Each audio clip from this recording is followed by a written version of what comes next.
Hey girl, hey. Welcome back to Notes to Her the Daily Pep Talk. I'm Yaya, your confidence and mindset coach, here to remind you of who you really are, not the watered down version you've learned to perform for the world. And today's note, this one is for the woman who has been carrying the quiet belief that she just isn't enough. Not good enough, not accomplished enough, not lovable enough, not there yet.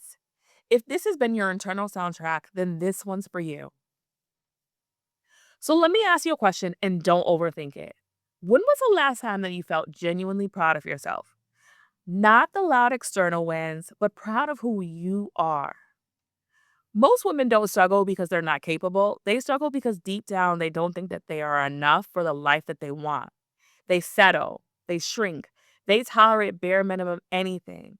They keep choosing crumbs because they don't believe that they deserve the whole damn loaf. And listen to me, I have coached enough women to know not enough isn't a personality trait. It's a story that you learn somewhere, and stories can be rewritten. So let me tell you about a client of mine. For privacy purposes, we'll call her Alicia. When Alicia came to me, she said exactly this. Yaya, I feel like everyone around me is moving forward and I'm stuck. Stuck in a job I hate, stuck in a relationship where I give everything and receive nothing, stuck trying to prove myself to people who don't even deserve access to me. Now, listen, Alicia was brilliant. She was capable, she was funny, kind, intuitive, and had so much potential. But she didn't see any of that. What she did see was a dead end job where her boss overlooked her, a man who only called when it benefited him, friends who took but rarely poured back, and a life that felt much smaller than she had imagined. And because she didn't feel good enough, she accepted all of it. She stayed with the man who made her feel replaceable. She stayed at a job beneath her skill set.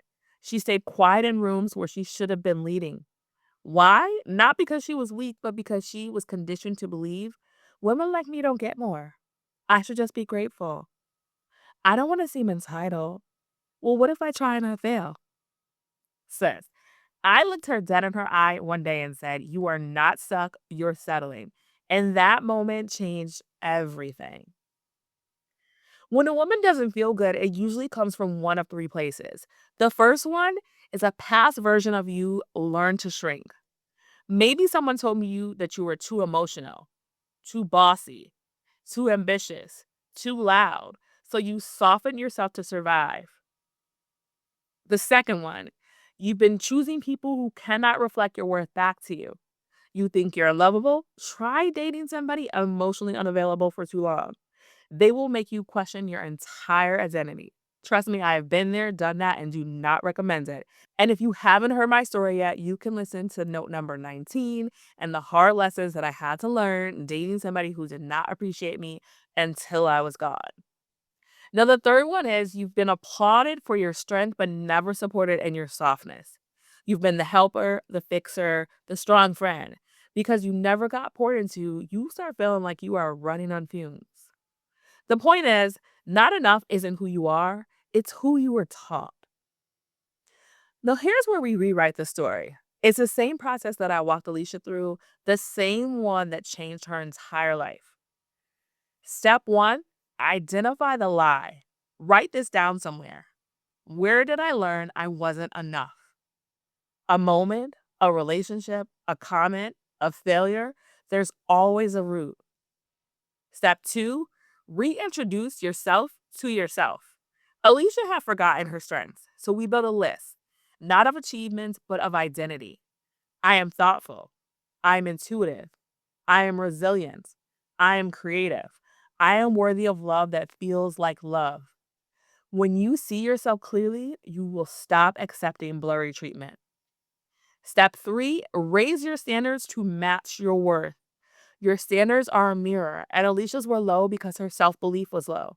So we raised them. No more half love, no more overworking, no more shrinking to keep access to people who wouldn't choose her. And the final step, act like you believe it before you feel it. I know this sounds weird, but believe me, your actions teach your brain how to feel. Alicia didn't feel ready to leave her situationship. She didn't feel bold enough to ask for more at work, but she did anyway. And confidence followed the action. Now, if you've been living in not enough, hear me clearly. You are not broken. You are not behind. You are not hard to love. You are not unqualified. You are simply a woman who forgot who she is. But the fact that you are listening to this means something inside of you is waking up. And the woman you're becoming, she doesn't settle. She doesn't shrink. She doesn't beg for love or approval. She knows she's enough without performance. And before I close this note out, let me go back to Alicia for a second because her story didn't end where we left off. When we started working together, she didn't believe that she was worthy of more. Not in love, not in her career, not even in the way that she saw herself in the mirror. But little by little, she started doing the work. She stopped apologizing for wanting more. She left the situations that were draining her. She started speaking up in meetings. She applied for the job she once thought she wasn't qualified enough for. She started walking differently, like a woman who finally remembered who she was.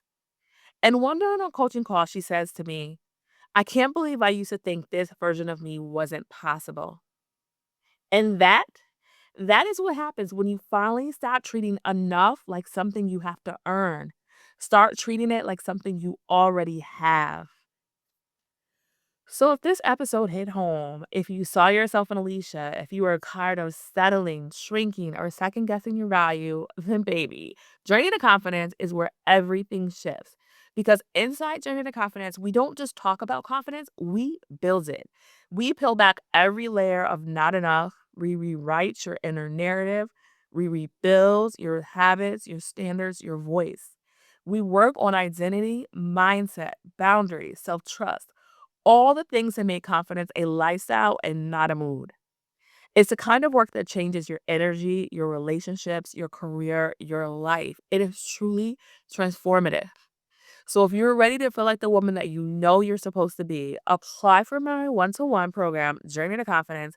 The link will be in the show notes because you are enough right now. You just need a space that helps you believe it again.